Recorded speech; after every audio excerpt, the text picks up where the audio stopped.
Good afternoon everyone. आपके जो topics हैं आप पढ़ रहे हैं, या मैं आपको इंटरनेशनल रिलेशंस में जो डिबेट्स पढ़ा रही हूँ, तो आपको उसमें जो समझ में नहीं आ रहा है ना, आप उसके प्लीज क्वेश्चन आंसर्स भेजा करिए। ठीक है, उससे क्या बेनिफिट होगा कि मुझे भी क्लियर होगा कि आपको किस कॉन्सेप्ट को किस हद तक समझाना है, उसमें किस किस पॉइंट्स को ऐड करना है।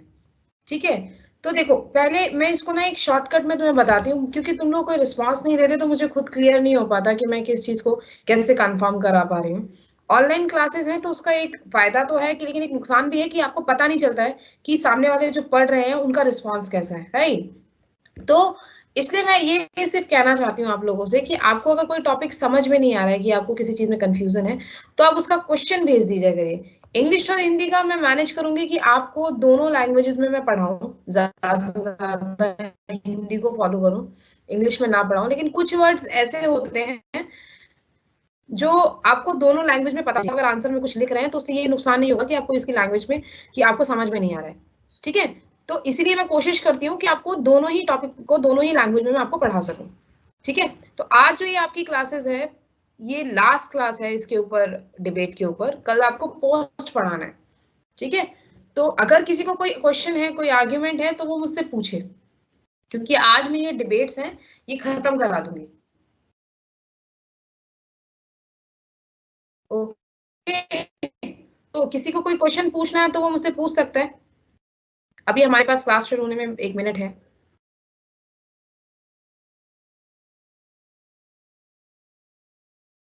नहीं पूछना किसी को?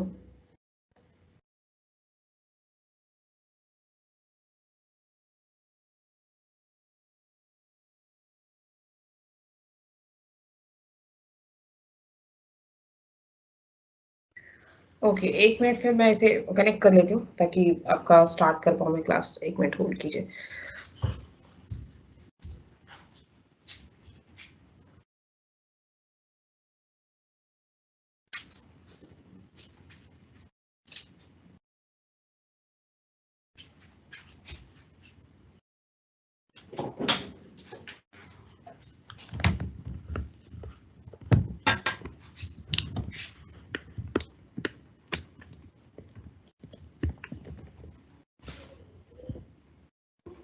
ओके, तो मैं क्लास स्टार्ट कर रही हूँ। हम लोगों ने कल थोड़ा सा ट्रेडिशनलिज्म और परंपरावादी और व्यवहारवादी डिबेट को जो बारे में पढ़ा था। देखो उसमें मैंने तुम लोगों को क्या बताया था कि जो परंपरावादी विचारक थे, जो परंपरावादी जिसमें सबसे ज्यादा जो फेमस हुए उनका नाम था हेडली बुल।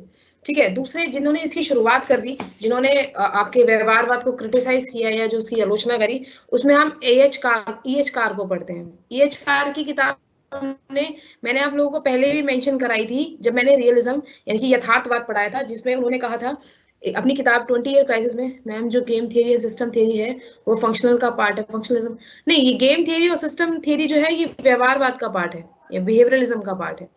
इंटरनेशनल रिलेशन में इसे आप व्यवहारवाद में पढ़ते हैं। फंक्शनलिज्म का एग्जैक्टली पार्ट नहीं है, ये अलग है, इनमें थियरीज में डिफरेंस है थोड़ा सा। ओके, तो हमने पढ़ा था कि जो यथार्थवाद है वो बोलता है कि जो राज्य है, राज्य के जो संबंध हैं उसको स्थापित होने के कारण क्या होते हैं, किस तरीके से उन्हें स्थापना करते हैं, उनका मोटिव क्या होता है, उनका ऑब्जेक्ट क्या होता है। उनको ज्यादा पावर इकट्ठी करनी होती है, तो व्यवहार इसी इसी प्रकार से आप राज्य अपने दूसरे के साथ संबंध स्थापित करते हैं। और इस डिबेट को कहा गया कि ये इंटरनेशनल रिलेशंस में डिबेट हुई, ग्रेट डिबेट हुई। ठीक है, उसके बाद जो दूसरी दोनों में डिबेट हुई, ये सिस्टम, ये जो कॉन्सेप्ट था ये 1930 से 1950 तक चला, जिसमें जो आइडियलिस्ट थे या जो लिबरलिस्ट थे, लिबरल इंस्टीट्यूशनल्स वाले थे, आइडियलिज्म से निकला जिन्होंने, आदर्शवाद से, जिन्होंने कहा कि राज्य में जो युद्ध है उसकी संभावना तब समाप्त होती है जब आप शांति स्थापित करने की कोशिश करते हैं। और उन्होंने शांति स्थापित करने का जो तरीका बताया वो बताया कि आप व्यापार से, इकोनॉमिक तरीके से शांति स्थापित कर सकते हैं, क्योंकि जब आप व्यापारिक रूप से एक दूसरे पर, हाँ वो थोड़ा अलग है। ये गेम थियरी और जो सिस्टम थियरी है ये तो बिहेवियरलिज्म का पार्ट है, ये कॉन्सेप्ट अलग है, ये कप्लान की थियरी है। फंक्शनलिज्म अलग थियरी है, वो अर्नेस्ट हाइस की थियरी है। ओके, तो उन लोगों ने बताया तो कि आप अगर एक दूसरे के ऊपर व्यापारिक तौर पर या आप इकोनॉमिकली तरीके से एक दूसरे पर डिपेंडेंट हो जाएंगे, आश्रित हो जाएंगे, तो युद्ध की संभावनाएं कम हो जाएंगी। और एक ऐसा और लिबरल इंस्टीट्यूशनलिज्म वाली बात उन्होंने कही, जिसमें उन्होंने कहा कि हम क्या कोशिश करेंगे, हम संस्थाएं बनाने की कोशिश करेंगे जहां पर सभी व्यक्ति अपनी परेशानियों को बैठ के सुलझाने की कोशिश करेंगे, वार्तालाप से उन दिक्कतों को खत्म करने की कोशिश करें। ठीक है, और जैसे जैसे संबंध स्थापित होंगे एक दूसरे के, तो वार्तालाप करने में आसानी होगी, लोग बात कर पाएंगे, चीजों को समझ पाएंगे, तो युद्ध का परेशानी जो है वो धीरे धीरे खत्म होने लग जाएगी। ठीक है, और समाज जो होगा वो एक वैश्विक तरीके से, वैश्विक तौर पर इकट्ठा होने की कोशिश करेगा। और उससे क्या होगा कि उससे जो विचारधाराएं हैं उनमें किसी प्रकार का टकराव नहीं होगा, और वो होगा भी तो उसको सुलझाने की कोशिश की जाएगी, उसके लिए युद्ध नहीं करना पड़ेगा। इसके लिए उन्होंने लीग ऑफ नेशन बनाया। लीग ऑफ नेशन उस वक्त सबसे ज्यादा डिबेट में आया कि ये इसलिए बनाया गया है ताकि ये परेशानियां ना हो। वुड्रो विल्सन इसमें बहुत फेमस हुए, जोसेफ नाय कोहेन, इन लोगों के नाम फेमस हुए जिन्होंने इस थ्योरी को और इस विचारधारा को और बेहतर बनाने की कोशिश की। और इसे क्रिटिसाइज शुरू हुआ जब ये चीजें खराब होने लगी और इसके फायदे नहीं निकले, और इसका सबसे बड़ा नुकसान देखा गया जो दूसरा विश्व युद्ध हुआ, जिसको रियलिज्म ने क्रिटिसाइज किया। उन्होंने बोला कि ये सब आपकी जो विचारधाराएं हैं, ये जो सब आपका जो कहने वाली बात है इकोनॉमिक, ये इससे कोई फर्क नहीं पड़ता। राज्य का एकमात्र का उद्देश्य होता है, राज्य की एकमात्र इच्छा होती है, वो होती है पावर को इकट्ठा करना, और वो अपने आप से ऊपर किसी चीज को नहीं रखेगा, चाहे उसको किसी भी तरीके से व्यापार में नुकसान हो रहा हो, लेकिन जहां उसकी बात उसके पर्सनल इंटरेस्ट की आएगी वो उस चीज को खत्म कर देगा। ठीक है, वो क्योंकि वो बोलता है कि व्यक्ति का स्वभाव ही राज्य के का निर्माण करता है, और व्यक्ति के स्वभाव में सेल्फिशनेस है, व्यक्ति के स्वभाव जो है वो स्वार्थी है। Good afternoon ma'am, good afternoon Sunil. तो यही कॉन्सेप्ट है। अब ये डिबेट हुई और इस चीजों के बारे में लोगों ने इस चीज को समझा और ये चीजें देखने को भी मिली, लेकिन दोनों चीजों का कॉन्सेप्ट था वो चलता रहा। ऐसा नहीं हुआ कि वो बिल्कुल खत्म हो गया। कुछ थियरी, कुछ राज्यों ने यथार्थवाद की थियरी को अपनाया, कुछ राज्यों ने जो ये आइडियलिज्म थे, जो लिबरल इंस्टीट्यूशनल थे, आदर्शवादी बातें थी, उन चीजों को अपनाया। और भारत ने भी इसमें से एक उदारवादी को अपना के नाम की स्थापना करी, अपने संबंध स्थापित करने के लिए उन्होंने नाम बनाया, उन देशों को अपने साथ मिलाया, और ताकि उनके जो आर्थिक उद्देश्य हैं वो पूरे हो सकें, ताकि उनके बीच में राजनीतिक किसी प्रकार का कटु व्यवहार ना रहे, जो क्योंकि आजाद हुए हैं नए नए, तो फिर से वो दिक्कतें दोबारा ना झेलनी पड़े। ठीक है, लेकिन ये थियरी फेल हुई क्योंकि दूसरा विश्व युद्ध हुआ, लीग ऑफ नेशन खत्म हो गया। लेकिन ऐसा नहीं हुआ कि थियरी फेल हो गई तो लोगों ने इस पे काम नहीं किया, फिर से काम किया, यूनाइटेड नेशन बनाया गया, यूएन बना, तो ये थियरी अभी भी चल रही है। लेकिन इस पर डिबेट कब नए तरीके से शुरू हुई, जब इन्हीं दोनों विचारधाराओं पर नई नई चीजों पर काम किया गया, क्योंकि ये माना गया कि कोई एक विचारधारा हमेशा के लिए काम नहीं करती। ठीक है, और जो नई डिबेट आई वो आई 1960 में, जो किसके बीच में थी, परंपरावादियों और व्यवहारवादियों के बीच में। अब दोनों थियरी का बेसिक अंतर क्या था? दोनों थियरी में अंतर था कि जो परंपरावादी थे वो मानते थे कि जो राज्य अपने संबंध स्थापित करता है, राज्य अपनी जो पॉलिसीज बनाता है, उससे उसकी हिस्ट्री जुड़ी हुई होती है, उससे उसका आधार जुड़ा होता है। ऐसा कुछ नहीं है कि वो आज का जो सिनेरियो है, क्योंकि वो क्या करते हैं, वो मानते हैं कि आपके जो संबंध है, आपकी जो सोच है, वो एकदम से नहीं बनती है, उसको बनने में समय लगता है। आपके पुराने कार्य, आपके पुरानी चीजों पर आपका कैसा रवैया है, उसके हिसाब से आप नई विचारधारा बनाते हैं। एग्जाम्पल के हिसाब से मान लीजिए कि एक व्यक्ति अगर एक जो बच्चा है वो एक घर में, ऐसे घर में पला बड़ा है जहां सबके पास सरकारी नौकरी है, तो उसके दिमाग में ये चीज रहेगी कि नहीं, सरकारी नौकरी चाहिए और अच्छी चाहिए। उसका दिमाग ही वो माइंडसेट बन के चलेगा कि नहीं, उसे चाहिए, वो अपनी पॉलिसीज, अपनी पढ़ाई उसी लेवल पे चलाएगा। एक आईएएस ऑफिसर की फैमिली में होगा तो वो भी यही चीज लेके चलेगा कि नहीं, मुझे भी ऐसी पोस्ट चाहिए, क्योंकि उसने देखा है इससे बेनिफिट्स कितने होते हैं। तो वो मानते हैं ट्रेडिशनलिज्म की जो सारी अंतरराष्ट्रीय संबंध हैं, जो विचारधाराएं हैं, जो पॉलिसीज हैं, वो किस आधार पर बनती हैं? Ma'am please keep the class bilingual. Okay fine, some student are of English medium. Okay fine, तो मैं मिक्स कर देती हूँ। तो बेसिकली ट्रेडिशनलिज्म जो थियरी है, जो परंपरावादी थियरी है, वो यही चीज को बोलती है कि आपकी जो रिलेशंस होते हैं, इंटरनेशनल रिलेशंस जो स्टैब्लिश होते हैं, जो थियरीज, जो पॉलिसीज बनती हैं, उसका जो रीजन होता है वो आपकी हिस्टोरिकल बेस से जुड़ा होता है। आप परंपराओं को लेके आप अपनी विचारधाराओं को एकदम से नहीं बनाते। अभी का जो मानव व्यवहार है वो उस आधार पर कोई संबंध स्थापित नहीं करेगा। वो अपने संबंध कैसे स्थापित करेगा कि उसके पहले से किसी व्यक्ति के साथ कैसे रिश्ते चले आ रहे हैं। ठीक है। तो इसी प्रकार से राज्य भी यही करता है, राज्य अपने संबंधों को अभी के सिनेरियो के हिसाब से ना तो पूरी तरह से बनाता है और ना ही बिगाड़ता है, वो पूरी हिस्ट्री को लेके चलता है। और जहां बात परंपराओं की आती है, जहां बात उद्देश्यों की आती है, उसमें आप व्यवहार को नहीं ला सकते। ठीक है, उसमें आप कोई रूल रेगुलेशन नहीं बना सकते कि आप ये सोचते हैं कि भाई मैंने रूल रेगुलेशंस बना दिए आज के सिनेरियो को देख के और इसी हिसाब से जो है कि स्टेट के रिलेशंस चलेंगे। I want to suggest you of political text book, I want suggest to you of political science text book for, देखो इंटरनेशनल रिलेशंस के लिए अगर मैं बताऊं तो एंड्रयू हेवुड वो काफी अच्छी किताब है पॉलिटिकल साइंस के लिए, और अगर इंटरनेशनल रिलेशंस पे पाओ तो उस पे भी एंड्रयू हेवुड की किताब है इंटरनेशनल रिलेशंस पे, वो काफी अच्छी है। पॉल साइंस की क्लासेस कब होंगी बेटा? वो मुझे पॉल साइंस का तो नहीं पता, मुझे तो इंटरनेशनल रिलेशंस बोलना है।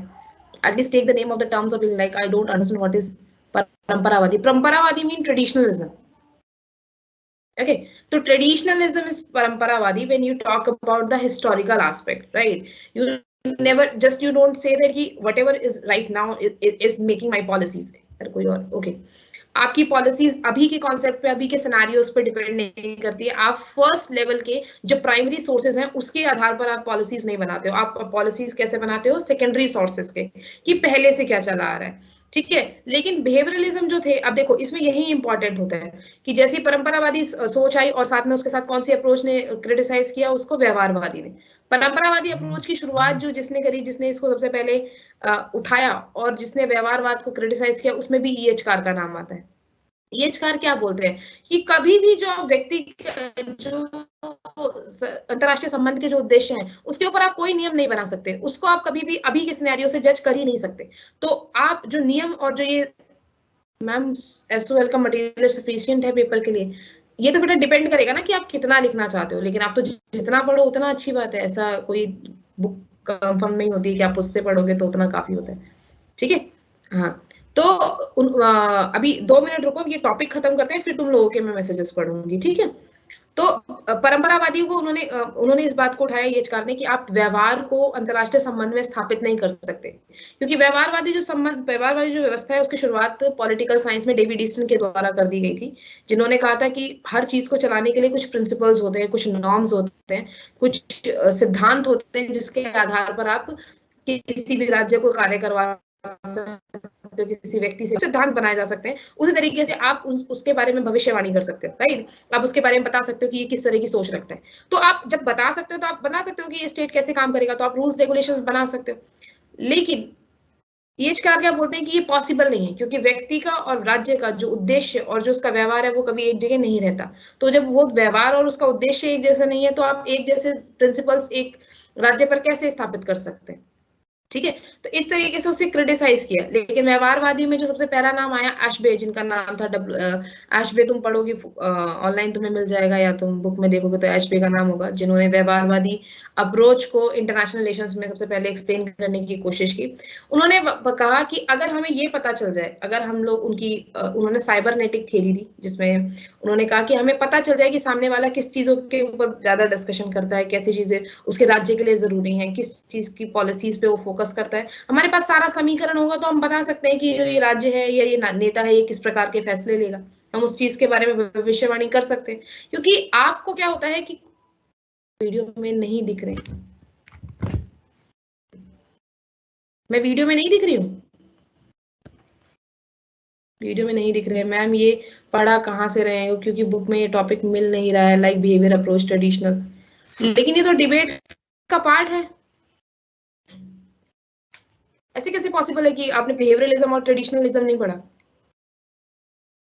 अगर आप डिबेट पढ़ रहे हो इंटरनेशनल रिलेशंस में तो उसमें व्यवहारवादी और परंपरावादी तो डिबेट है। आपकी किताब में कौन सी डिबेट्स दे रखी हैं फिर? अनोनिमस,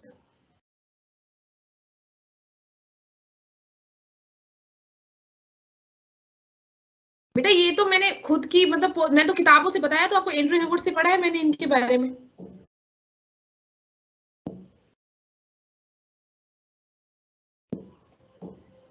ये देखो आपको ना, जैसे अगर क्वेश्चन आ गया ना कि अगर अंतरराष्ट्रीय संबंध में जो डिबेट्स हुई, जो बहस हुई, उसके बारे में चर्चा कीजिए। तो आपको यही बतानी पड़ेगी, आपको बताना पड़ेगा जो पहली बहस हुई वो इनके बीच में आइडियलिज्म यानी कि जो आदर्शवादी थे और जो दूसरे थे रियलिज्म यथार्थवादी, इनके बीच में हुई, जिन्होंने बताया कि राज्य किस तरीके से कार्य करता है और किस चीजों पे फोकस करता है, वो अपने उद्देश्य क्या रखता है। फिर दूसरी जो बहस हुई उसमें, नो मैम आप दिख रहे हैं, ओके।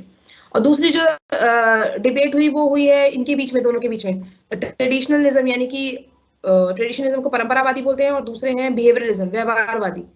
और जो तीसरी डिबेट हुई है वो इंटर डिबेट हुई है, मतलब नियो रियलिज्म और नियो लिबरलिज्म के बीच में हुई है, मार्क्सिज्म भी आ जाता है। तो डिबेट तो जिन थे, क्योंकि डिबेट का क्या मतलब है, कोई विचारधारा ही तो बहस करेंगी। अब विचारधारा ही ना पढ़ी हो तो फिर कैसे आप डिबेट करोगे। हाँ, आइडियलिज्म वर्सेस रियलिज्म पहली डिबेट है। दूसरी डिबेट है ट्रेडिशनलिज्म वर्सेस बिहेवियरलिज्म। तीसरी डिबेट जिसमें आप न्यू रियलिज्म और न्यू लिबरलिज्म पढ़ते हो। कल मैंने थोड़ा थोड़ा आपको बताया भी था न्यू रियलिज्म के बारे में।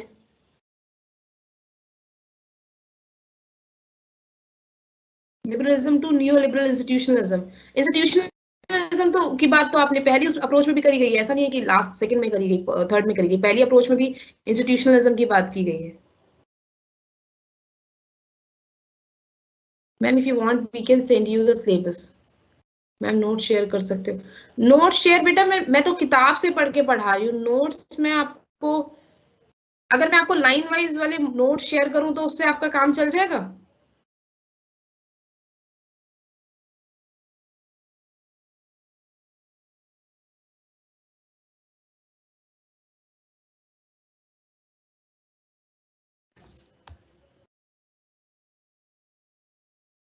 स्ट्रक्चरल रियलिज्म को ही न्यू रियलिज्म कहा जाता है।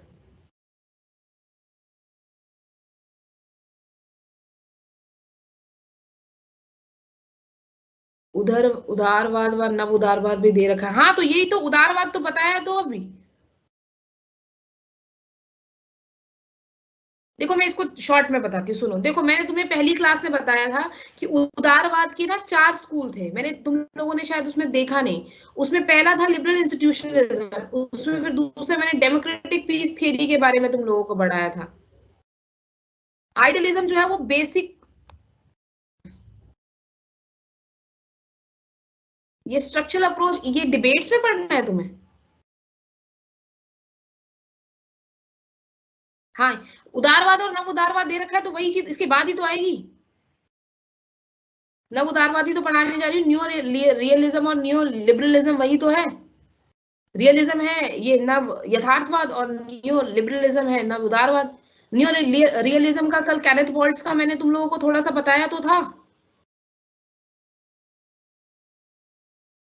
थियरीज को मिक्स मत करो, कंफ्यूज हो जाओगे। देखो क्या, इसको ऐसे समझो कि पहली अप्रोच, देखो विवाद क्यों हुआ, अंतरराष्ट्रीय संबंध में विवाद होने का कारण क्या है।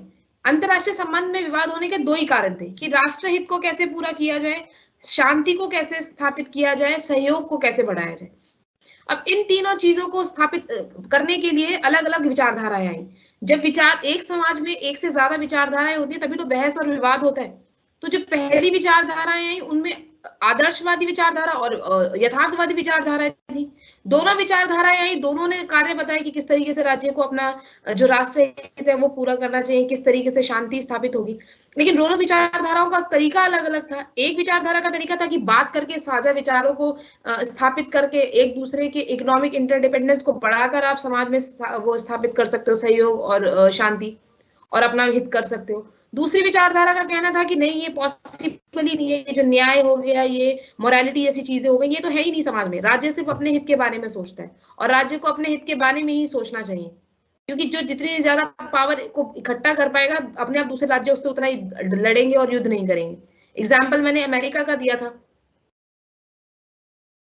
और उसके बाद दूसरी जो डिबेट, इन दोनों में डिबेट चलती रही, दूसरा विश्व युद्ध के बाद ये दोनों डिबेट्स और तेजी से बढ़ी। फिर इसमें चेंजेस हुए क्योंकि लोगों ने आदर्शवाद को भी अपनाया और रियलिज्म को भी अपनाया। आदर्शवाद में जो लिबरल इंस्टीट्यूशनलिज्म, फिर लिबरलिज्म आया थोड़ा सा। लिबरलिज्म में जो पहला पार्ट आया वो था लिबरल इंस्टीट्यूशनलिज्म, यानी कि आप उदारवादी में जो संस्थाओं का इस्तेमाल किया गया कि संस्थाओं का निर्माण किया जाए, वुडरो विल्सन उसी चीज को तो बढ़ाते हैं।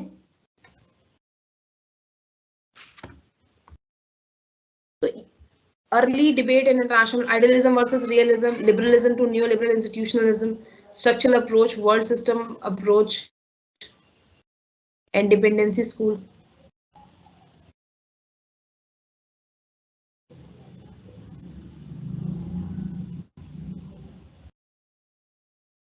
तुम्हें एक ही अप्रोच, दो ही अप्रोच करवानी है?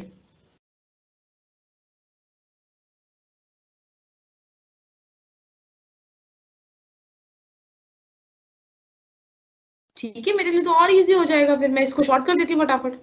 फाइन। तो हम लोगों ने ये आइडियलिज्म और रियलिज्म तो पढ़ लिया है, लिबरल और न्यू लिबरल करा देती हूँ मैं। ठीक है, अब ठीक है, फिर उसके बाद स्ट्रक्चरल अप्रोच करा देती हूँ।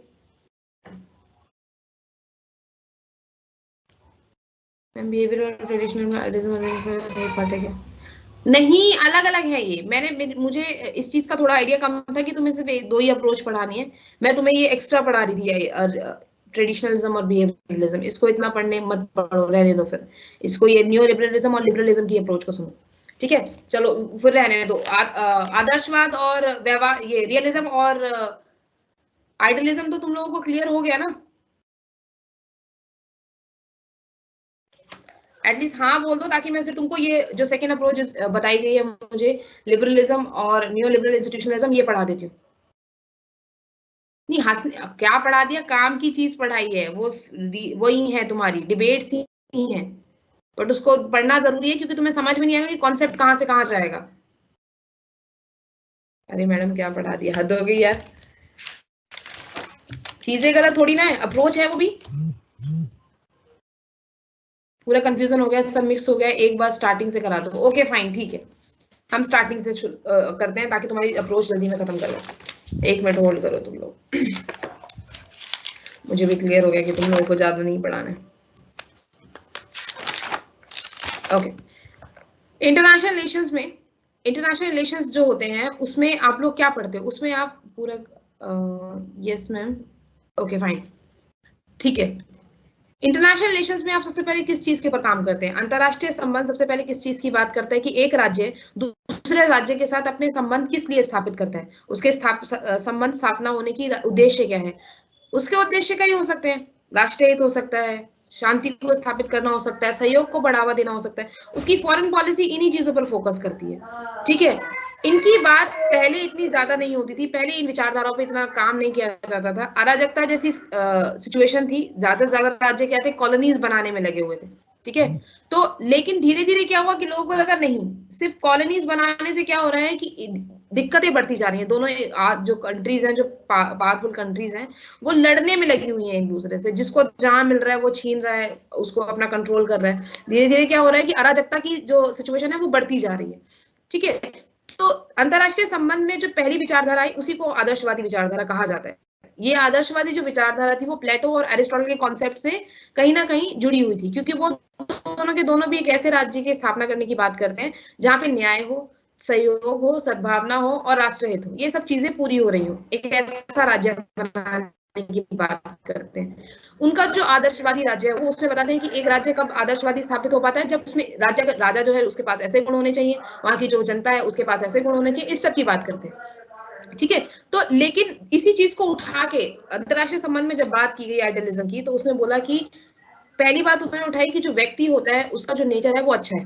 अगर उसको ऐसी ऐसी सिचुएशन मिलेगी कि वो अपने सामने वाले के साथ युद्ध करना चाहेगा या पारस्परिक सहयोग स्थापित करना चाहेगा, तो वो सहयोग स्थापित करने की बात करेगा।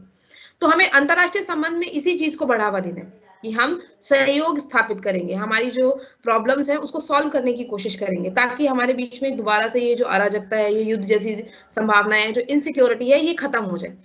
आइडियलिज्म की जो शुरुआत हुई, ये शुरुआत हुई वर्ल्ड वॉर 1 से के बाद। ठीक है, वर्ल्ड वॉर 1 हुआ, उसके बाद इसकी थ्योरी की जो है वो शुरुआत हुई।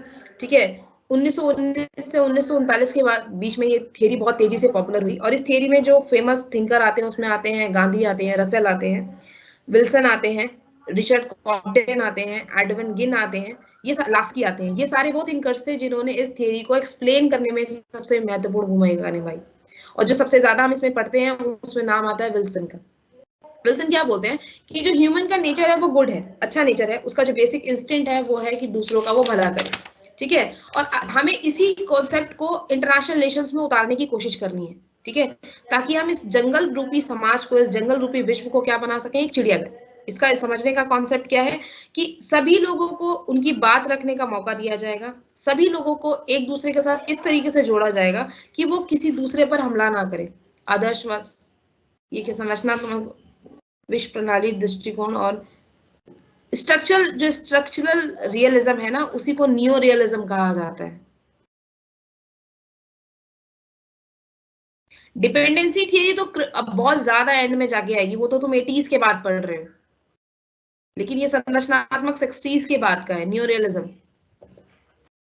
अब मैं तुम्हें न्यू रियलिज्म उसके बाद स्टार्ट करवाती, जो ट्रेडिशनल और बिहेवियरलिज्म था, उसके बाद न्यू रियलिज्म की अप्रोच आई, लेकिन तुम लोग फिर वो कंफ्यूज होने लगे थे, इसलिए मैंने वो सोचा कि छोड़ देती हूँ, डायरेक्ट तुम्हें यही पढ़ा देती हूँ संरचनात्मक को। अभी ये समझ लो कि इसका क्या कॉन्सेप्ट था, ठीक है। इन्होंने बोला कि हमें सबसे ज्यादा क्या करना पड़ेगा कि ये अराजकता की सिचुएशन खत्म हो, इसके लिए हमें इंस्टीट्यूशन स्टैब्लिश करने की कोशिश होगी।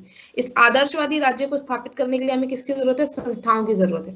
जो लिबरल इंस्टीट्यूशनलिज्म पढ़ोगे ना, उसका कहीं ना कहीं पार्ट आपको जो है इस आदर्शवादी विचारधारा को से ही जुड़ा हुआ मिलेगा। आदर्शवादी विचारधारा को उठा के ही लिबरल इंस्टीट्यूशनलिज्म को एक्सप्लेन किया जा सकता है। तो उन्होंने कहा हमें एक आदर्शवादी राज्य स्थापित करने के लिए क्या है कि हम लोगों को मंच प्रदान करें कि वो अपनी बातों को रख सकें। हमें किसको बढ़ाना पड़ेगा, आर्थिक सहयोग को बढ़ाना पड़ेगा। जैसे जैसे आर्थिक सहयोग बढ़ेगा, एक दूसरे पर निर्भरता बढ़ेगी, तो युद्ध के चांसेस उतने ही कम हो जाएंगे, ठीक है। प्रॉब्लम उतनी ही जल्दी सॉर्ट आउट होंगी, क्योंकि हमारे पास बात करने के लिए जगह होगी, चीजों को समझने के लिए जगह होगी। हमारी सिचुएशन जो होगी, हमारी जो प्रॉब्लम होगी किसी राज्य से, हम उसे मुंह से बोलकर सुलझाने की कोशिश करेंगे, ना कि युद्ध करके, ठीक है। उन्होंने कहा कि और इसी के बाद जो नई विचारधारा को इसके साथ जुड़ी, उसी को लिबरल इंस्टीट्यूशनलिज्म कहा गया, ठीक है।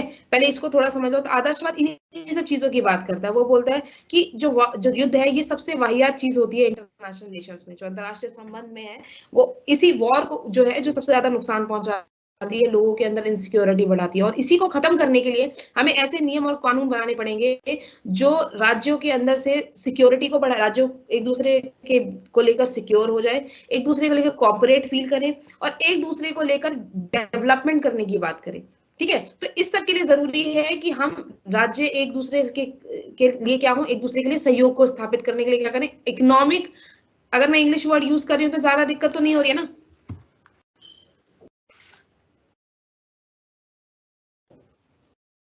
मैंने एंड्रयू हेवुड की किताब बताई है इंटरनेशनल रिलेशंस में, एंड्रयू हेवुड की, ऑनलाइन भी मिल जाती है वो पढ़ने के लिए। अगर आप ऑनलाइन ढूंढोगे ना तो उसमें भी मिल जाएगी। ओके, तो यही चीज के बारे में वो बोलते हैं कि हम ऐसे संबंधों को स्थापित करेंगे जहां पर इकोनॉमिक इंटरडिपेंडेंस बढ़ती जाएगी और सिचुएशन नॉर्मल होती चली जाएगी। इसी का आधार रख के लिबरल इंस्टीट्यूशनलिज्म, जो लिबरलिज्म का पहला पार्ट था, वो बढ़ा, उसकी स्थापना हुई, उसकी उस विचार का जो है विस्तार हुआ। Liberal institutionalism the part of liberalism. Liberalism में आप इंटरनेशनल रिलेशंस में लिबरलिज्म के आप 4 स्कूल्स के बारे में पढ़ते हो। अब किसी को कोई कंफ्यूजन तो नहीं हो रही है, समझ में आ रहा है जो कुछ बता रही हूँ? लिबरलिज्म के 4 स्कूल।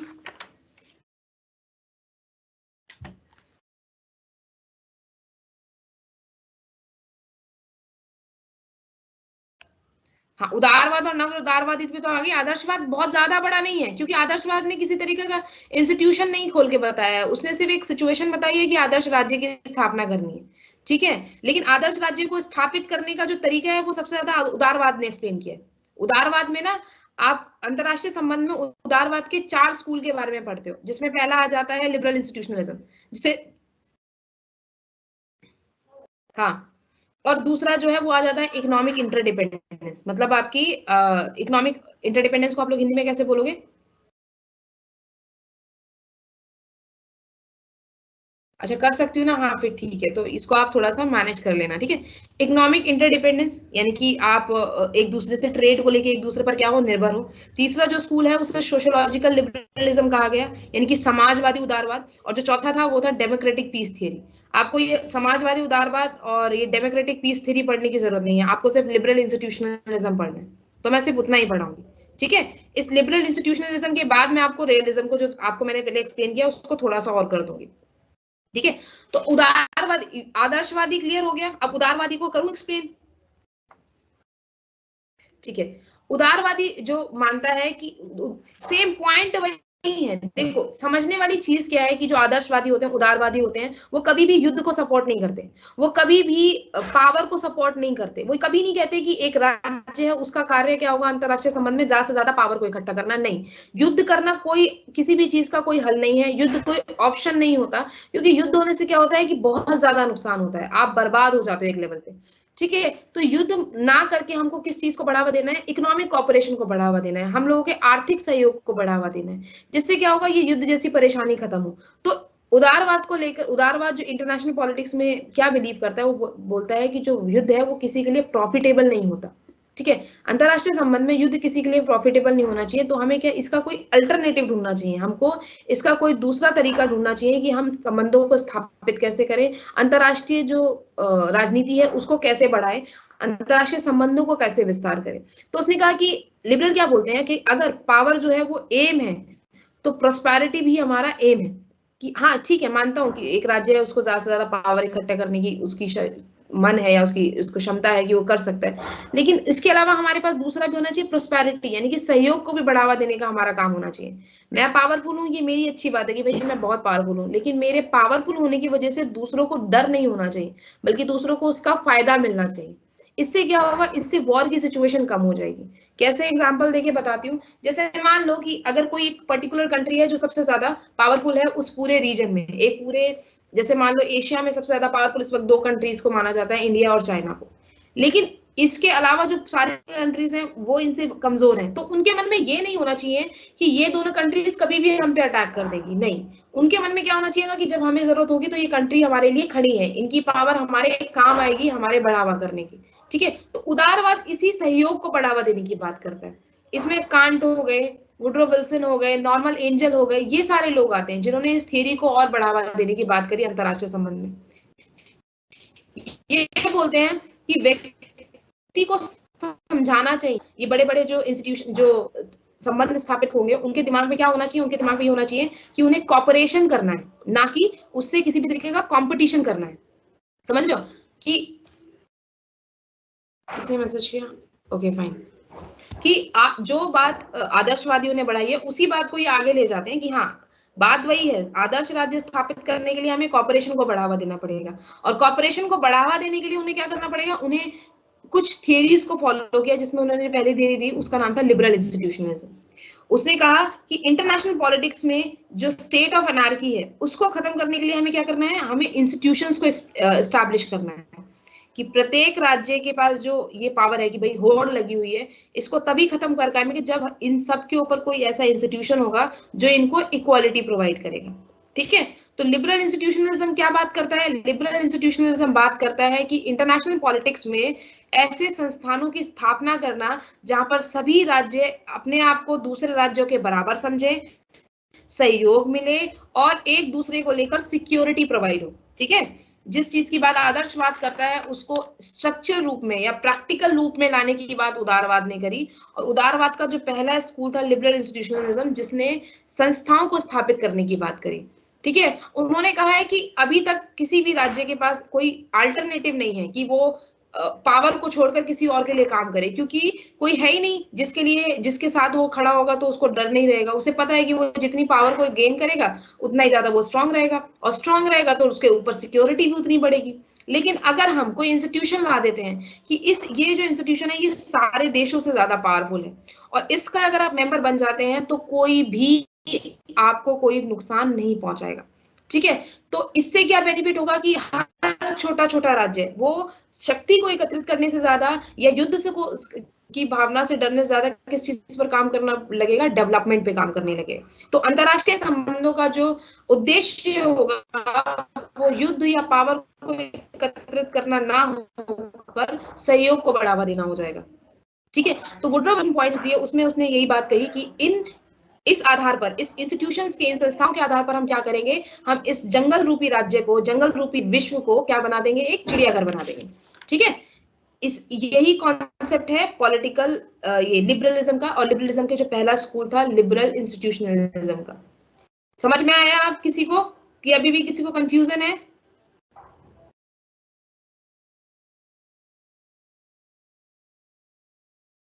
अच्छा, ओके।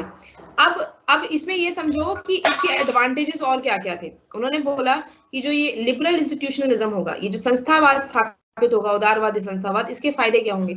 ये एक तो वॉर की जो पॉसिबिलिटीज हैं, जो वॉर होने के जो डर है, उसको कम कर देगा। क्यों? क्योंकि जब राज्य है वो एक नेशनल, वो मानते हैं कि जो राज्य होता है या व्यक्ति है, व्यक्ति से बना है राज्य, तो रैशनल होते हैं वो लोग, क्या होते हैं, तार्किक व्यक्ति होते हैं। उन्हें पता है कि उन्हें दिख रहा है कि बिना लड़ाई करे भी मैं अपने राज्य का विस्तार कर सकता हूँ, बिना लड़ाई करे भी मैं अपने राज्य को खुश रख सकता हूँ, तो क्यों करूं? मुझे पता है कि मैं सहयोग से अगर किसी राज्य के साथ कार्य करूंगा तो वो मेरे लिए कम कॉस्टली होगा। बल्कि जो युद्ध है, जो ये युद्ध होते हैं, ये सब तो बहुत कॉस्टली पड़ जाते हैं, इससे तो बर्बाद होने की सिचुएशन आ जाती है। ये फायदा होगा। दूसरा फायदा होगा सिक्योरिटी डिलेमा का, कि वो मान लेंगे कि अब हमें पावर के लिए नहीं बहस करनी है, अभी हम पावर के पीछे नहीं भागना है, हमें किस चीज के पीछे भागना है, हमें नॉर्म स्टैब्लिश करनी है, हमें अपने आप का डेवलपमेंट करना है, हमें नई नई टेक्नोलॉजीज बढ़ानी है। ठीक है, तो ये लिबरल इंस्टीट्यूट, मैम नोट्स मिल सकते हैं इंग्लिश में? नोट्स इंग्लिश में मैं कोशिश करूंगी। तुम्हारे एग्जाम्स कब है, तुम मुझे कोई बता सकते हैं?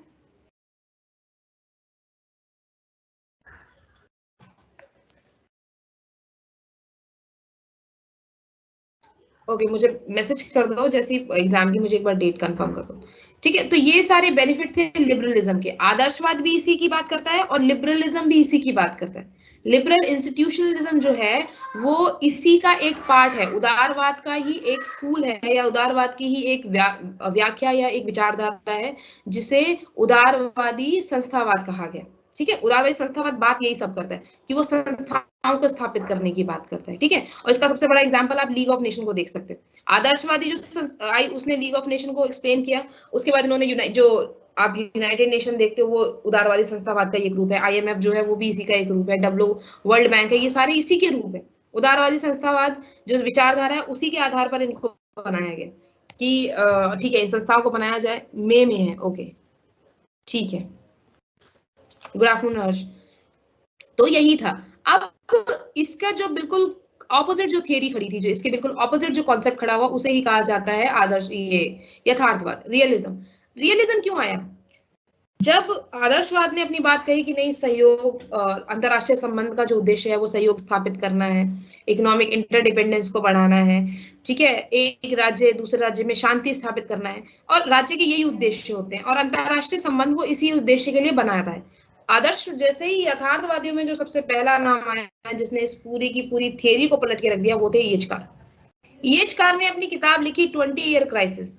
ठीक है, उन्होंने कहा कि ये जो आदर्शवाद का जो ढकोसला है, ये सब झूठ है, ये सब ढकोसला है, ये सब झूठ है। किसी भी राज्य का उद्देश्य कभी भी सहयोग स्थापित करना हो ही नहीं सकता। उसका उद्देश्य पहला अपने राज्य का हित होता है। ठीक है, ये जो 20 साल का उसने जो किताब लिखी, उसमें उसने 1914 से लेके जो फर्स्ट वर्ल्ड वॉर के बाद, या जो देखा गया उसके बाद की जो सिचुएशन हुई, क्योंकि league of nation first world war के बाद ही बनाई गई थी। अंतरराष्ट्रीय संबंध भी फर्स्ट वर्ल्ड वॉर के बाद ही इंपॉर्टेंट हुए, क्योंकि उसकी वजह से इतना जान माल की हानि हुई कि लोगों को लगा नहीं, हमें इसे कंट्रोल करना है, और उसको कंट्रोल करने के लिए किस प्रकार के संबंधों को स्थापित करना है, इस पर बात की गई। तो उन्होंने बोला कि ये जो वर्ल्ड वॉर 1 के बाद का जो उन्होंने 20 साल का जो टाइम दिखाया, उन्होंने कहा कि इस टाइम पे आप क्या दिखाना चाह रहे हैं, कि ये जो आपने जो कॉपरेशन दिखाया है, ये जो आपने लीग ऑफ नेशन बना दिया है, या जो आपने ये जो बात कर रहे हैं इकोनॉमिक इंटरडिपेंडेंस की, ये किसी राज्य का मोटिव होता है? नहीं होता, कभी भी नहीं होता। ये जो क्राइसिस है ना, ये पूरे के पूरे क्राइसिस होने का रीजन क्या है, कि कोई भी राज्य ना तो जस्टिस को फॉलो करता है, ना ही मोरालिटी को। उसकी कोई भी पॉलिसीज ना तो कभी जस्टिस के लिए काम करती है, और ना ही मोरालिटी के लिए। वो अपने लिए काम करेगी, उसकी पॉलिसीज से उसको क्या बेनिफिट हो रहा है, वो इस चीज पर काम करती है। ओके, ठीक है, मे में है ना, ओके फाइन, ठीक है। मैं कोशिश करूंगी कि आपको मार्च के स्टार्टिंग तक आपको नोट्स के लिए कोई फैसिलिटीज में प्रोवाइड करा पाऊँ। ओके, तो यही चीज पे उन्होंने काम किया, येचकार ने जो बताया ये कॉन्सेप्ट, और इस चीज को प्रैक्टिकल तरीके से जिसने लिखा वो थे Morgenthau. Morgenthau is the father of realism. आदर्श जो यथार्थवाद के पिता के रूप में, जनक के रूप में मॉर्गेंथ्यू को जाना जाता है, जिन्हें किताब लिखी पॉलिटिक्स अमंग नेशन। उन्होंने क्या बोला? उन्होंने अपनी थियरी में बोला कि जो राज्य है, राज्य का जो नेचर है वो ह्यूमन नेचर से निकला है। व्यक्ति के का जैसा बिहेव होता है वैसा ही राज्य होता है, और व्यक्ति का बिहेव कभी भी न्यायिक और मोरालिटी के आधार पर काम ही नहीं करता। वो रैशनल है और सेल्फिश भी है। उसका पहला जो उद्देश्य होगा वो खुद का हित पूरा करना होगा। अगर अगर आपके पास 5,000 रुपए हैं और आपके पास सामने ऑप्शन दिया हो या तो नाइकी के शूज ले लो या पूरी गली के लिए चप्पल ले लो, तो आप अपने नाइकी के शूज लोगे क्योंकि आपको वो पसंद है। ठीक है, तो वो अपने हित के बारे में पहले पूछता है, उसके बाद वो दूसरे के बारे में सोचता है। और दूसरा, और उसका सबसे ये कारण है, और कोई भी व्यक्ति, एक मिनट, एक मिनट guys।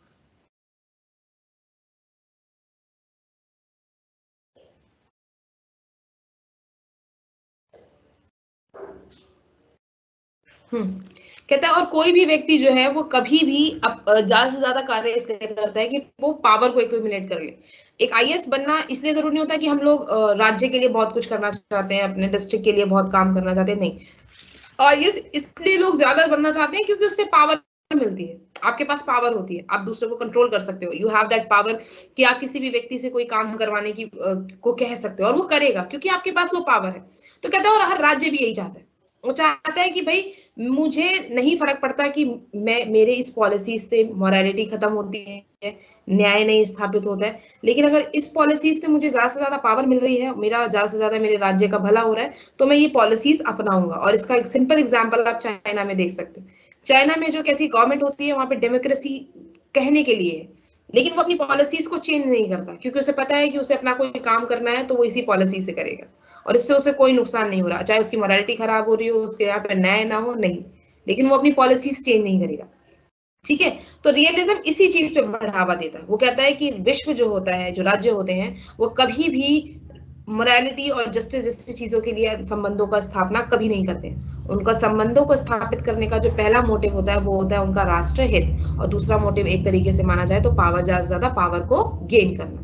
ठीक है, तो ये दो थियरीज थी और इनको बहुत ज्यादा इनमें डिबेट हुई, लोगों ने दोनों थियरीज को समझा, एक्सप्लेन किया, और जो संबंध है वो इन दोनों थियरी से मिलकर स्थापित हुए। आप कभी भी, क्योंकि ऐसा नहीं हुआ कि ये खत्म हो गया, पॉलिटिकल लिबरलिज्म, लिबरल इंस्टीट्यूशनलिज्म खत्म हो गया हो, या लिबरलिज्म खत्म हो गया हो, या आइडियलिज्म खत्म हो गया, ये भी है, लेकिन ये कहीं ना कहीं फेल भी हुए, क्योंकि आपने देखा कि लीग ऑफ नेशन का एस्टैब्लिशमेंट होने के बाद भी दूसरा विश्व युद्ध हुआ।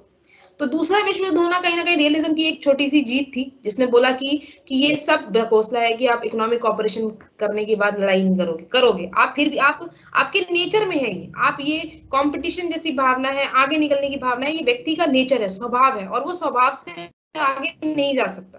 वो कोई भी पॉलिसीज कभी मोरालिटी के आधार पर बनाता नहीं है, वो अपनी पॉलिसीज बेनिफिट्स के आधार पर बनाता है। ठीक है, और जहां वो बेनिफिट की बात करता है वहां पर जरूरी नहीं है कि वो सब, जो उसका बेनिफिट है वो सबका हो, कहीं ना कहीं किसी का नुकसान हो रहा होता है। ठीक है, तो जो दूसरा विश्व युद्ध हुआ वो लीग ऑफ नेशन की सबसे बड़ी हार थी, और उसके बाद लीग ऑफ नेशन खत्म हो गया और नई इंस्टीट्यूशन बनाया गया जिसे कहा गया यूनाइटेड नेशन। अब ये पहली डिबेट थी जो 1950 तक चली, थोड़ा गैप आया, उसके बाद नई डिबेट स्टार्ट हुई। ठीक है, जिससे आप ट्रेडिशनलिज्म और बिहेवियरलिज्म पढ़ते हो, जिससे आपको नहीं पढ़ाना है। ठीक है, तो उसके बाद आपको जो पढ़ाना है उसमें आपकी डिबेट कौन सी पढ़ानी है मुझे, एक मिनट, मुझे किसी ने मैसेज किया था। हाँ, लिबरलिज्म टू न्यू लिबरलिज्म, ये न्यू लिबरलिज्म वाला कॉन्सेप्ट थोड़ा सा पढ़ाऊं तुम लोगों को, न्यू लिबरलिज्म और ये न्यू रियलिज्म, क्योंकि उसके बाद ये वर्ल्ड सिस्टम अप्रोच स्टार्ट होगी, क्योंकि ये थोड़ी अलग है। ये इन कंट्रीज के लिए है जो थर्ड वर्ल्ड में गिनी जाती हैं, जो इंडिपेंडेंट हुई थी। जो वर्ल्ड सिस्टम अप्रोच है इमैनुअल वॉलस्टीन की, और जो डिपेंडेंसी है एजी फ्रैंक की, ये दोनों के दोनों अप्रोच जो है ये थर्ड वर्ल्ड के लिए है, लेकिन जो न्यू लिबरल और न्यू रियलिज्म है वो पूरे वर्ल्ड के लिए। तो मैं दोनों अप्रोचेस थोड़ी थोड़ी बता देती हूँ आप लोगों को। ठीक है, ठीक है, तो स्टार्ट करते हैं हम नियो लिबरलिज्म और नियो रियलिज्म से। अब रियलिज्म ने अपना कॉन्सेप्ट दिया, लिबरलिज्म ने बोला कि ऐसे ऐसे स्टेट को काम करता है, स्टेट जो है नेशनल इंटरेस्ट के लिए काम करता है, पावर के लिए काम करता है, लेकिन ये सब लोगों ने इसे एक्सेप्ट नहीं करा, इसको क्रिटिसाइज किया गया। इसे क्रिटिसाइज किया हेडली बुल ने, इसे क्रिटिसाइज किया कहीं ना कहीं से, कॉब्डेन ने क्रिटिसाइज किया, जो नई थ्योरी लेके आए, फंक्शनलिज्म की जो थ्योरी दी जिन्होंने, अर्नेस्ट हाइस ने, उन्होंने इन्हें क्रिटिसाइज किया। ठीक है, नॉबर्ट विनर ने इन्हें क्रिटिसाइज किया, उन्होंने बोला कि नहीं, हर राज्य सिर्फ राष्ट्रीय हित के लिए कार्य नहीं करता, अगर हर राज्य राष्ट्र हित के लिए ही कार्य करे, ओके थैंक यू, तो हर राज्य अगर राष्ट्र हित के लिए ही कार्य करेगा तो ये इंस्टीट्यूशन ही नहीं चलते, क्योंकि आज के टाइम पे यूनाइटेड नेशंस के भी 196 मेंबर हैं। ठीक है, कुछ परमानेंट मेंबर हैं, कुछ नॉन परमानेंट मेंबर हैं, कुछ जनरल असेंबली में सारे मेंबर्स हैं, चल रहा है, आईएमएफ चल रहा है, वर्ल्ड बैंक चल रहा है, यानी कि मान सकते हैं कि राज्य आज भी कोशिश करते हैं कि वो युद्ध ना करें। ठीक है, तो नियो लिबरलिस्ट जो थियरी है, जो नियो लिबरल अप्रोच है अंतरराष्ट्रीय संबंध में, उन्होंने उदारवाद को एक नए तरीके से जोड़ा। बस उसमें उन्होंने कुछ इतना स्पेशल काम नहीं किया, उन्होंने बस ये बोला कि उदारवादी विचारधारा में सिर्फ उन राज्यों की बात ना की जाए जो पहले से डेवलप्ड हैं या जो पहले से अपनी एक पहचान बना चुके हैं, नहीं। इसके अलावा इसमें उन राज्यों को भी जोड़ा जाए जो नए नए नए अभी अभी आजाद हुए हैं, नए नए पॉलिसीज से जुड़े हैं, ठीक है। इन चीजों को ऐड किया जाए। पॉलिटिकल थियरी को जब हम पढ़ते हैं तो उसमें उदारवाद और नव उदारवाद का जो थियरी है उसे हम पढ़ते हैं, तो उसमें क्या है, उसमें उदारवाद में हम पढ़ते हैं दो पार्ट्स हैं उसका, एक है पॉजिटिव नकारात्मक और एक सकारात्मक उदारवाद। इसमें कुछ लोग राज्य को हस्तक्षेप को कम करते हैं, कुछ राज्य के हस्तक्षेप को बढ़ाते हैं। उसके बाद नव उदारवाद आया जिसमें फिर से राज्य हस्तक्षेप को कम किया गया, और इसमें भी वही सेम काम किया गया। टेक्निकल चीजों को बढ़ाने की बात की गई, जो साइबरनेटिक थियरीज आई, ठीक है, जिसमें बोला गया, मैंने कल आपको बताया था कि इन्होंने बोला कि जो पॉलिटिशियंस हैं उनको बाहर किया जाए। लिबरलिज्म और न्यू लिबरलिज्म भी पढ़ा दो। लिबरलिज्म अभी बताया तो उदारवादी तो पढ़ाया था, उसका ही तो पार्ट था लिबरल इंस्टीट्यूशनलिज्म। अब न्यू पढ़ाऊंगी।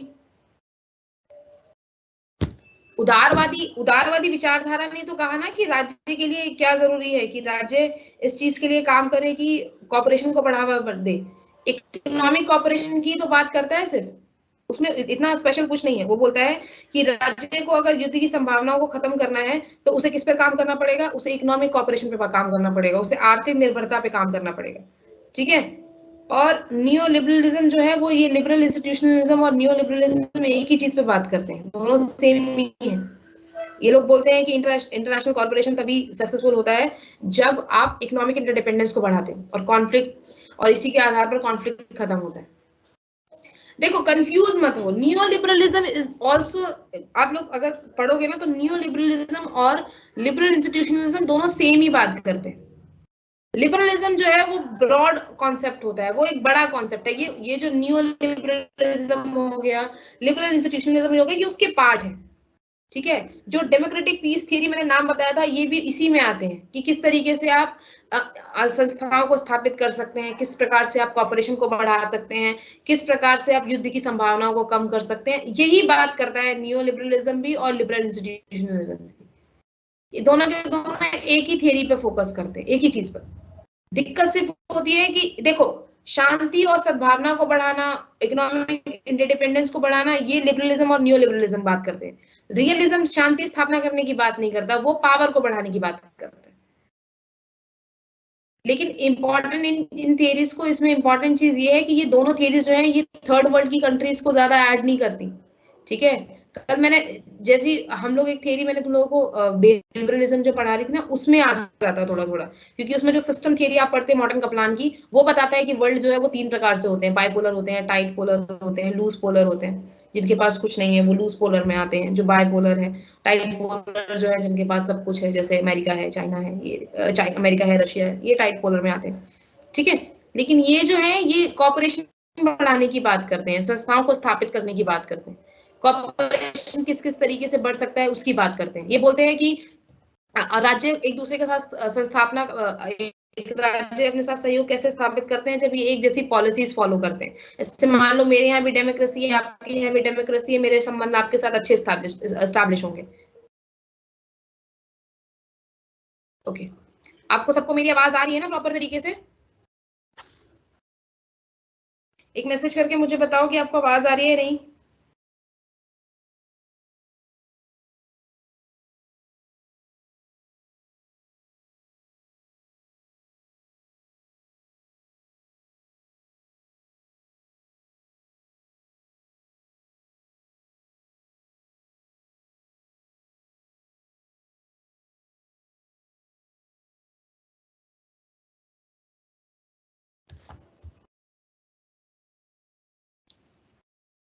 बताओ, उसके बाद फिर मैं न्यू लिबरलिज्म थोड़ा सा स्टार्ट करूं।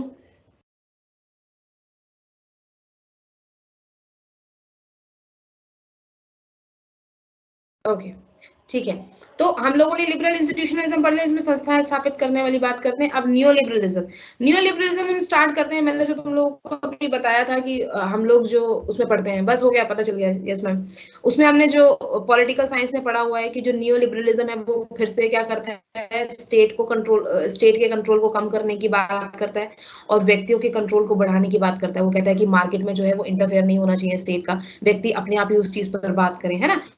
तो अंतरराष्ट्रीय संबंध में भी वो यही चीज बोलता है। वो बोलता है कि मार्केट को बढ़ावा देना चाहिए अंतरराष्ट्रीय संबंध में, और मार्केट को एस्टैब्लिश करने के लिए क्या करना होगा, स्टेट की डोमिनेंसी को कम करना पड़ेगा। जो स्टेट अपना पर्सनल इंटरेस्ट को फॉलो करता है या पावर को एक्यूमुलेट करने की बात करता है, इसे कम करना होगा। और किसको बढ़ावा देना पड़ेगा, इकोनॉमिक कॉर्पोरेशन को। और वो कब पॉसिबल है, जब फ्री मार्केट होगी, ग्लोबल लेवल पे फ्री मार्केट होगी, स्टेट एक दूसरे के लिए काम करेंगे, इकोनॉमिकली इंटरडिपेंडेंस बढ़ेगा, हाई पॉलिटिक्स और पॉलिटिक्स में टॉपिक्स को डिवाइड कर दिया जाएगा, अपने आप ही वॉर की सिचुएशन कम हो जाती है। और किसको एस्टैब्लिश कर पाएंगे आप, कॉर्पोरेशन को एस्टैब्लिश कर पाएंगे।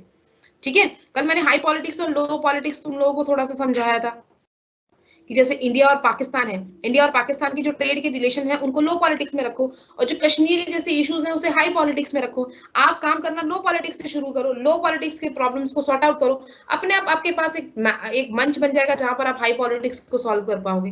लेकिन अब आप directly, yes ma'am, yes you can, yes ma'am, okay okay. तो अब अगर आप दोनों टॉपिक्स को मैच कर लोगे, एक साथ काम करोगे, तो अपने आप ही युद्ध की सिचुएशन इकट्ठी हो जाएगी। लेकिन अगर आपने डिवाइड कर दिया है तो इससे क्या बेनिफिट होगा कि आप प्रॉब्लम्स को आराम से सॉल्व कर पाओगे। तो नियो लिबरलिज्म भी फ्री मार्केट की बात करता है। नियो लिबरलिज्म बात करता है कि अंतरराष्ट्रीय संबंध में इकोनॉमिक इंटरडिपेंडेंस को बढ़ाया जाए, कॉर्पोरेशन को बढ़ाया जाए, जो रीसेंट जरूरतें हैं उसके हिसाब से काम किया जाए, अपने आप वॉर की सिचुएशन कम हो जाएगी। रियलिज्म का भी, और यही सबसे बड़ा अंतर है उदारवादी, आदर्शवादी और यथार्थवादी सिचुएशन विचारधारा में। यथार्थवादी कभी नहीं कहता कि युद्ध की सिचुएशन खत्म होती है, नहीं, वो मानता है कि व्यक्ति पावर इकट्ठा करने के लिए पागल है और युद्ध तो होना ही है, युद्ध तो होगा। या तो व्यक्ति उस चीज को मान जाएगा या तो वो करना बंद कर देगा। लेकिन वो कहता है कि नहीं, व्यक्ति का तो नेचर ही ऐसा है, वो तो संस्थाएं भी इसी आधार पर बनाता है कि वहां पर पावर उसे मिले, नहीं तो वो बनाएगा ही नहीं संस्थाएं। तो नियोलिबरलिज्म क्या बोलता है, नियोलिबरलिज्म बोलता है कि जो इंस्टीट्यूशनलिज्म कॉन्सेप्ट है, जो संस्थाएं बनाने की बात है, उसको और बढ़ावा दिया जाए, उसमें व्यक्तियों को और राज्यों को ज्यादा से ज्यादा जोड़ा जाए, ताकि फ्री मार्केट जैसी सिचुएशन है, राज्य का जो कोई अपना जो आइडेंटिटी होती है वो काम नाम के लिए रह जाए कि हाँ ये भारत है, इसके साथ मेरा वो हो रहा है, व्यापार हो रहा है, लेकिन इसलिए मेरे साथ व्यापार नहीं हो रहा कि ये भारत है, मेरा व्यापार सिर्फ भारत के साथ हो रहा है, यहाँ के जो उद्योगपति हैं उनसे मुझे फायदा हो रहा है, और मैं अपना नुकसान कभी भारत के साथ नहीं करूंगा क्योंकि इनके उद्योगपति से मुझे बहुत बेनिफिट होता है। ठीक है, मैं अपना जो व्यापार है वो इसलिए इनके साथ नहीं कर रहा कि ये भारत से है, नहीं, मेरा इनसे फायदा है इसलिए मैं इनके साथ व्यापार कर रहा हूँ, ये कहीं से भी हो मुझे उससे फर्क नहीं पड़ता। ठीक है, इस चीज को उन्होंने बढ़ावा देने की बात करी कि ये सिचुएशन आएगी ना जिस दिन अंतरराष्ट्रीय संबंध में, तो अपने आप युद्ध की सिचुएशन कम हो जाएगी। लेकिन रियलिज्म कहता है कि नहीं, ऐसा पॉसिबल नहीं है। उस वक्त रियलिज्म को इतना क्रिटिसाइज कर दिया गया तो लोगों को लगा कि नहीं नहीं, ये शायद कुछ हद तक गलत भी है, ऐसा नहीं होता है, राष्ट्र सिर्फ अपने हित के लिए काम नहीं करता। क्योंकि अब जो नियो लिबरलिज्म आया, जो लिबरल इंस्टीट्यूशनलिज्म आए, आदर्शवाद तो पहले आया था, लेकिन ये लिबरल इंस्टीट्यूशनलिज्म है और नियो लिबरलिज्म है वो रियलिज्म के साथ और उसके बाद आया। तो इन्होंने इसे इतना क्रिटिसाइज किया, क्रिटिसाइज करने के बाद ऐसी पॉलिसीज बनाई, ऐसे संस्थाएं बनाई जो काम भी कर रही हैं, लोग आगे बढ़ भी रहे, तो कहीं ना कहीं उसकी जो है वो वैल्यू खत्म होने लगी। तो इसी को नए तरीके से जिन्होंने एक्सप्लेन किया उनका नाम था केनेथ वॉल्ट्ज। केनेथ वॉल्ट्ज ने रियलिज्म को यानी कि यथार्थवाद को एक नया रूप दिया। उन्होंने इसे जो नया रूप दिया उसी को नियो रियलिज्म या स्ट्रक्चरल रियलिज्म कहा गया है, यानी कि संरचनावादी यथार्थवाद या नव यथार्थवाद। ठीक है, अब ये कॉन्सेप्ट, अब इसको यहां से समझते हैं कि इसमें उन्होंने क्या बोला है। केनेथ वॉल्ट की किताब का नाम था थियरी ऑफ इंटरनेशनल पॉलिटिक्स। 1979 में उन्होंने ये किताब लिखी जिसमें उन्होंने कहा कि आपने जो थियरी दी, आपने जो ये बनाने की बात करी कि हमने इतने सारे संस्थाएं बना दी हैं, हमने मार्केट को फ्री कर दिया है, हमने कॉर्पोरेशन को बढ़ावा दिया है, हमारे वजह से इकोनॉमिक इंटरडिपेंडेंस बढ़ी है, तो इसी वजह से वॉर की सिचुएशन कहीं ना कहीं कम होती जा रही है। ठीक है, सेकेंड वर्ल्ड वॉर के बाद दूसरा वर्ल्ड वॉर अभी तक नहीं हुआ है। ठीक है, इस चीज की बात करी तो वो इसी को क्रिटिसाइज करते हुए कहते हैं कि ठीक है, आपने बोला कि 16 से लेके या 17 के बाद 70s के टाइम पे हम लोगों ने इकोनॉमिक ऑपरेशन इतनी देख ली, आपने लॉज बना दिए हैं, इतनी ऑर्गेनाइजेशन बना दी है, तो क्या मैं ये मान सकता हूँ कि पावर अब कंसर्न नहीं रही, पावर के लिए लोग काम नहीं करते, जो राज्य है उनके लिए पावर मैटर नहीं करती, कि मैं कितना पावरफुल हूँ कोई फर्क नहीं पड़ता, बराबर है सारे राज्य, चाहे वो मैं भूटान से बिलोंग करता हूँ तो भी मैं उस अमेरिकन पर्सन के बराबर हूँ। ये है, ये पॉसिबल हो चुका है, ये चीज है। और इस चीज को उन्होंने अपने आर्ग्यूमेंट से एक्सप्लेन किया। उन्होंने बोला कि चाहे इंटरनेशनल लॉ और इंटरनेशनल ऑर्गेनाइजेशन कितनी भी ग्रोथ कर जाए, लेकिन पावर आज भी जो है प्राइम कंसर्न है। इंटरनेशनल रिलेशंस में पावर आज भी प्राइम कंसर्न है। उन्होंने कैसे एक्सप्लेन किया? उन्होंने बोला in order to explain his view, he prefers a more rigorous method of analysis than adopted by Morgenthau. उन्होंने बोला he goes for understanding the structure for international system. Thus, for him, scientific analysis of international politics is to based on the understanding of structure. उन्होंने कहा कि अगर आप इसका answer जानना चाहते हैं कि ये पावर भी प्राइम कंसर्न है नहीं, तो आप हमारे जो स्ट्रक्चर बना रखा है, जिस प्रकार से ये ग्लोबल लेवल पर जो इंटरनेशनल रिलेशन स्टैब्लिश हुए हैं, जिस हिसाब से अंतरराष्ट्रीय संबंध बनाए गए हैं, आप उसे समझ लीजिए। आप इस स्ट्रक्चर को समझने की कोशिश कीजिए कि जो अंतरराष्ट्रीय स्तर पर संस्थाएं बनाई गई हैं, जिस प्रकार के संबंध स्थापित किए गए हैं, जिस प्रकार का एक संरचना बना रखी है, वो क्या है। तो उन्होंने बोला कि अगर आप इन्हें ध्यान से देखोगे, चलो आप यूएन से स्टार्ट करते हैं। यूएन जैसी संस्था, जो संस्था है, उसमें प्रत्येक राज्य को अधिकार है कि वो अपनी राज्य यानी कि स्टेट कंट्री को अधिकार है कि वो अपनी बात रख सकता है। लेकिन देखा जाए तो उस स्ट्रक्चर में भी उन 5 स्थायी जो सदस्य हैं उनकी सबसे ज्यादा चलती है। अगर वो चाहे तो पूरा राज्य, पूरे का पूरा जनरल असेंबली के सारे स्टेट किसी बात के लिए राजी हो जाए और वो 5 पलट जाए तो पूरी बात खाली। तो कहीं ना कहीं उन 5 की वैल्यू ज्यादा है ना। तो आप कैसे कह सकते हैं कि इक्वालिटी है? और उन 5 की वैल्यू क्यों ज्यादा है? क्योंकि वो पावरफुल है, उनके पास इकोनॉमिकली पावर बहुत ज्यादा है, पॉलिटिकली बहुत स्ट्रांग है, आर्म लेवल पे बहुत स्ट्रांग है, हर लेवल पे स्ट्रांग है, सबके सारे न्यूक्लियर बॉम्ब है, सबके पास सब कुछ है ना। उसके बाद उन्होंने ऐसी ऐसी चीजें बना रखी हैं कि वो आपको ही नहीं कुछ करने देते। तो बोलता है कि ये कहने वाली बात है कि सब इक्वल है, पर ऐसा कुछ नहीं है। ऐसी जो इंस्टीट्यूशंस बनाए गए हैं, यूएन हो गया, एक आईएईए इंस्टीट्यूशन होता है जो एटॉमिक एनर्जी पे कंट्रोल करता है, यानी कि आप कोई भी ऐसा बॉम्ब नहीं बना सकते, न्यूक्लियर बॉम्ब नहीं बना सकते। अगर आप बना रहे हैं तो आपको उसका पर्पस बनाना पड़ेगा और उसका कंट्रोल रहेगा यूएन के हाथ में। तो वो भी इन्होंने बना दिया। ये खुद 5 के 5 सबके पास न्यूक्लियर आर्म्स हैं, सारे के सारे के पास एटम है, किसी को भी देश को बर्बाद करने की 5 पावर रखते हैं, लेकिन दूसरे को नहीं बनाने देंगे। अगर आप ऐसा करते हैं तो आपको बैन कर दिया जाएगा, आपके इतने सारे पॉलिसीज लगा दी जाएंगी, आप कर ही नहीं पाओगे। तो इक्वालिटी कहाँ है? और ये पावर कैसे खत्म हो गई? अगर पावर खत्म हो जाए तो आज भी लोग न्यूक्लियर आर्म्स बनाने की कोशिश क्यों कर रहे हैं? आज भी आर्म्स को लेके इतना ज्यादा पागल क्यों है? आज भी एक दूसरे से ज्यादा आर्म्स कलेक्ट करने की होड़ क्यों लगी हुई है? अगर इकोनॉमिक ऑपरेशन इतना मैटर करके, तो कहता है ऐसा पॉसिबल ही नहीं है। इसका रीजन क्या है कि जो इंटरनेशनल पॉलिटिक्स में जो स्ट्रक्चर है ना, उसके फीचर्स ही ऐसे हैं। क्योंकि कोई भी इंस्टीट्यूशन किसी एक पर्टिकुलर कंट्री को कंट्रोल कर ही नहीं सकता, किसी को भी नहीं कंट्रोल कर सकता। अगर देखा जाए तो अमेरिका किसी भी कंट्री पे अगर अटैक करती है तो कितनी परमिशन मांग लेती है? किसकी सुनती है? वो इतना नहीं सुनती, वो पावरफुल है। रशिया ने यूक्रेन पे अटैक कर लिया, किसकी सुन ली उसने? नहीं सुनी। तो कहाँ है ये कॉन्सेप्ट है ही नहीं। तो बोलता है कि इंटरनेशनल पॉलिटिक्स का जो स्ट्रक्चर है ना, उसके 2 ही फीचर है। पहला फीचर है अराजकता। वो मानता है कि जो पॉलिटिक्स है वो स्टेट को एक यूनिट की तरह ट्रीट करती है। ऐसी कोई वर्ल्ड गवर्नमेंट है ही नहीं जो इन यूनिट्स को एक चीज में कंट्रोल करके रख सके। कॉन्सेप्ट क्या है? सारे स्टेट एक यूनिट की तरह काम कर रहे हैं, जो जितना पावरफुल है उसकी सुनी जा रही है, और अपना कंट्रोल, अपनी सुरक्षा खुद करनी है। जो यूक्रेन के साथ हो रहा है, यूक्रेन के चाहे यूएस के साथ कितने भी अच्छे संबंध हो, वो सिर्फ उसके लिए बैठ के सिर्फ ताली बजाता है, लेकिन उसकी हेल्प करने के लिए कंट्रीज उसके साथ नहीं है। कितना बर्बाद हो चुका है, कितना सिचुएशन उसकी खराब हो चुकी है, वो किसी को फर्क नहीं पड़ रहा है। तो कहीं ना कहीं सेल्फ हेल्प वाला कॉन्सेप्ट है। मुझे पता है कि मेरे पास पावर होगी तभी मैं बचा पाऊंगा, कोई स्टेट किसी के काम नहीं आता। यूएन वाली जो पॉलिसीज है कि एक पे अटैक तो सब पे अटैक माना जाएगा, तो वो तो है ही नहीं। दूसरी चीज क्या बोलते हैं? हायरार्की, कि उसका फीचर है इंटरनेशनल पॉलिटिकल सिस्टम का, ये फीचर है कि वहां पे हायरार्की चलती है। बात किसकी सुनी जाती है? जिसके जेब में दम है, जिसके पास पावर है। रूल्स भी उनके ही चलते हैं। अगर अमेरिका ने कल रूल सेट कर दिया कि भाई आप लोग ये वाले बॉम्ब नहीं रखोगे, तो आप नहीं रखोगे। अगर आप रखोगे तो वो आपको सपोर्ट नहीं करेगा। आपको न्यूक्लियर आर्म्स नहीं देगा, आपको फैसिलिटीज नहीं देगा, इकोनॉमिक सपोर्ट नहीं देगा, फिर बर्बाद आप। तो कहीं ना कहीं हायरार्की और एनार्की इस इंटरनेशनल पॉलिटिकल जो स्ट्रक्चर है उसमें दिखती है। तो जब आज भी वही चीजें मैटर करती हैं तो ये कॉर्पोरेशन वाला कॉन्सेप्ट तो है ही नहीं। तो आज भी राज्य के लिए पावर को इकट्ठा करना इंपॉर्टेंट है। पावर आज भी जो है वो मेन कंसर्न है। समझ रहे हो? तो ये कॉन्सेप्ट था केनेथ वॉल्ट्स का, और इसी को स्ट्रक्चरल रियलिज्म कहा गया, इसी को नियो रियलिज्म कहा गया। इसको क्रिटिसाइज काफी लोगों ने किया इसमें, जिसे सबसे ज्यादा क्रिटिसाइज किया उसका नाम होता है अलेक्जेंडर वेंट। अलेक्जेंडर वेंट इसे क्रिटिसाइज करते हैं। वो कहते हैं कि ये कोई ऐसी सच्चाई है नहीं, ये यथार्थवादी ने जो यथार्थ बताया है, जो सच्चाई दिखाई है, ऐसी कोई सच्चाई है ही नहीं, ये बनाई गई है ताकि लोग इस होड़ में लगे रहें।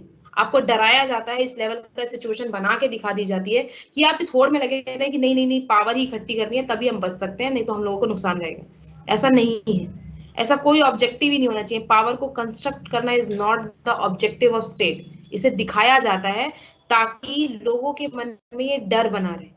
और ये जो रियलिज्म है, ये यथार्थवादी पॉलिसी है, यथार्थवादी जो विचारधारा है, ये इसी चीज को कंस्ट्रक्ट करने का काम करती है। समझ में आया न्यू रियलिज्म और न्यू लिबरलिज्म? एक बार यस कर दो ताकि मैं उसके बाद तुम्हें ये रियलिज्म कॉन्सेप्ट सही है एकदम? ओके, अच्छा सही है एकदम, कोई बात नहीं, होता है, चीजें अपने अपने अकॉर्डिंग सही होती है। कोई भी युद्ध, ये तो है कि देखो युद्ध से बहुत नुकसान होता है, चाहे किसी भी कंट्री का हो, लेकिन नुकसान बहुत ज्यादा होता है, तो उसको सही बोलना तो बिल्कुल सही नहीं है, लेकिन ठीक है, अपनी अपनी अप्रोच है। ओके, तो अब ये क्लियर हो गया, तो फिर नेक्स्ट थियरी स्टार्ट करूं मैं? एक बार यस बोल दो सारे, सारे नहीं मतलब एक हाँ सारे ही बोल दो ताकि मुझे कंफर्म हो जाए कि मुझे नेक्स्ट स्टार्ट करना है।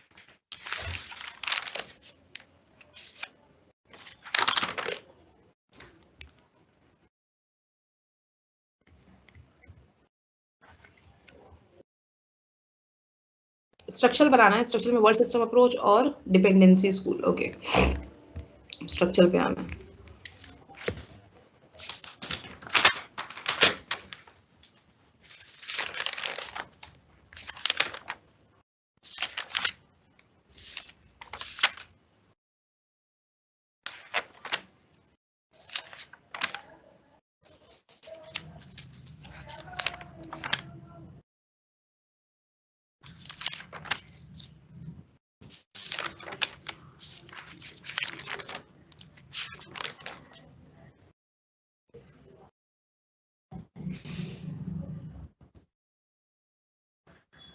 ओके, स्ट्रक्चरल अप्रोच में ये समझो कि स्ट्रक्चरल अप्रोच की जो कॉन्सेप्ट है, जिसमें आप वर्ल्ड सिस्टम थियरी पढ़ रहे हो, डिपेंडेंसी अप्रोच पढ़ रहे हो, ये दोनों की दोनों अप्रोच थर्ड वर्ल्ड के बारे में बात करते हैं। ठीक है, ये कॉन्सेप्ट स्टार्ट हुआ जब बात करी इमानुएल वॉलस्टीन ने, और दूसरा नाम इसमें आप लोग पढ़ते हो जी फ्रैंक का पढ़ते हो, वामे नक्रूमा है, समीर अमीन है, फ्रेंड्स फैनन है, ये सारे वो लोग हैं जिन्होंने थर्ड वर्ल्ड कंट्रीज के बारे में बात किया, जिन्होंने बोला कि जो अभी तक की जो अप्रोचेस हैं, जो अभी भी थियरीज जो चल रही हैं, उसमें अगर आप ज्यादातर जो बेनिफिट्स देखोगे वो ज्यादातर उन कंट्रीज के बारे में जो डेवलप्ड है या जो इस लायक है कि वो अपना अप्रोच बता सकती है। ठीक है, लेकिन कोई भी थियरी जो है, चाहे वो मार्क्सिस्ट सॉरी या चाहे वो रियलिस्ट थियरी हो, चाहे वो लिबरलिस्ट थियरी हो, चाहे कोई भी थियरी हो, उस थियरी में अगर आप वेटेज देखोगे तो ज्यादातर वेटेज किन कंट्रीज को मिलता है जो ऑलरेडी काफी पावरफुल है। ठीक है,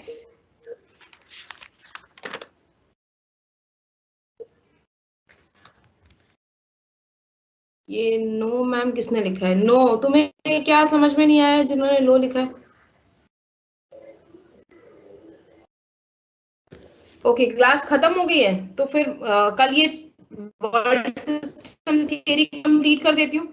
4 क्लास थी तुम्हारी, अभी 3 हुई है, एक और लेनी है, तो कल ये फेमिनिस्ट अप्रोच और वर्ल्ड सिस्टम थियरी कंप्लीट कर देती हूँ। ओके